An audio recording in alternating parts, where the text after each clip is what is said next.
Jodie Foster's career in Hollywood spans more than 5 decades, but she's still a baby. She's a trailblazer in the industry with hit movies like, you remember, Panic Room and Flight Plan. She won 2 Academy Awards for her performances in The Accused. I remember that. Silence of the Lambs, remember that too. She sits in the director's chair for her latest project. It's the Emmy-winning Netflix series called Black Mirror. It's a science fiction anthology series described as a modern take on the Twilight Zone. She directed the premiere episode. It's called Arkangel, where a mother turns to new surveillance technology to keep her daughter safe. You have a recommendation, so Sarah will be part of our trial period. Well, it's been tested, though, right? Of course. She's not like a guinea pig. Yes, it's all fully tested, perfectly safe. This is just us fine-tuning our subscription model before the full launch. Look at the kids. We're getting feedback on which features our customers use most in the real world. Uh-huh. Can we go up? Ooh, yeah. Response so far is just incredible. The sense of security, peace of mind. I mean, the stories we've been hearing, they are truly inspirational. Can you see the screen? Okay, then. Oh, you got just at the part where they're going to put the chip in. We welcome Jodie Foster to Studio 57. Hello, Jodie Foster. Hello there. Yeah. Or should we say Jodie Bloody Foster? Because the producer said that when they first heard you were even interested, they said, there's no way we get Jodie Bloody Foster to do this. But you agreed because what? Well, because it's an amazing show, show and a beautiful episode. I've worked for Netflix before, and you know, it is kind of like working for God when you work for Netflix. Was Black Mirror a series you had been watching? Is that what drew you to it? You know, I didn't know anything about it, and I just was having a conversation with one of the executives over there, and bemoaning the state of the movie business, and saying that I really wanted to do feature-length films on streaming. So this is the way to go. Mm-hmm. Well, describe what you're talking about there, that scene that we just missed, the technology. There is a device. I can't tell, I want people to watch it, so I can't tell much more about it, but there's a device that allows you to keep your child safe. And of course, that's really not telling much about it. Look, I've always thought about this. I mean, I have children, whether you could implant something in them in order to monitor them. Most parents that I know, too, use the Find Your iPhone to know where their kids are all the time who have their iPhones. So the idea of surveilling or keeping track of your kids and what the consequences of that are. But like everything in Black Mirror, you know, technology is really just a reflection of our own messed up psychologies.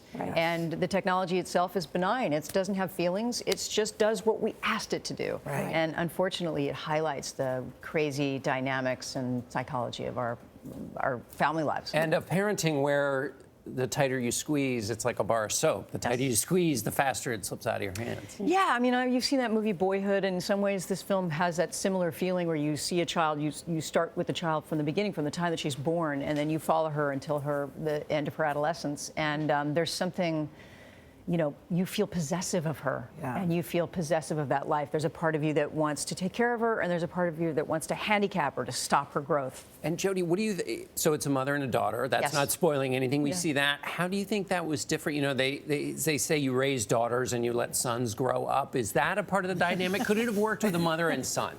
We just would have been a different movie with a mother and son. As you know, my first movie I directed was Little Man Tate, about a mother and a son, and it's a very different relationship, and it's one that's fascinating to explore, but it's very different. Well, because you have 2 boys, right? I have 2 boys, but I was raised by a single mom, and our relationship was fraught and interesting. She was my manager. She worked with me my whole life, and that, when we had to pull apart, was very difficult. That struggle was very difficult.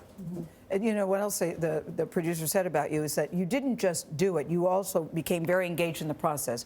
You were phoning in notes, you were saying, I think we ought to do this. Is that normally how you handle directing, Jodie, that you go all in when you're doing the project? Yeah, I've directed. They know what they're getting when they get you. Certainly in features, that's what you do in features. And the fascinating thing about Black Mirror is that, unlike regular episodic television where directors are brought on very soon before the project, and they're really just sort of accomplishing the tone of the film, the tone of the series, with Black Mirror, they are small indie films. So the brand new cast members, brand new crew members, you make a decision about everything. How is the creative commitment different with acting versus directing?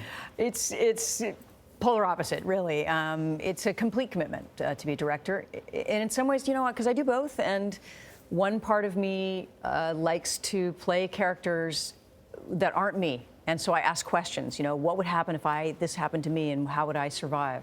As a director, it's just the opposite. I think you're always saying, you know, who am I? And that's really what a director does. Jodie, what's your take on the Me Too movement and the latest revelations? It started with Harvey Weinstein. I thought Jane Rosenthal said it best. Right. She said Pandora's box is open and Pandora is pissed. Right. So as we sit here today, what are your thoughts? You know, a lot has happened since the story first broke. I'm not a soundbite person. I'm a like hours person. I like to talk about things for hours. I'm not very good at 140 characters. I feel like it's such a complicated issue, and one that it is a watershed moment. Go ahead. But it's an amazing moment in time, and you know, in order to do it justice, I think we need a bigger dialogue, and we need a much more complicated dialogue. But this time is necessary, and I'm really looking forward to what happens next.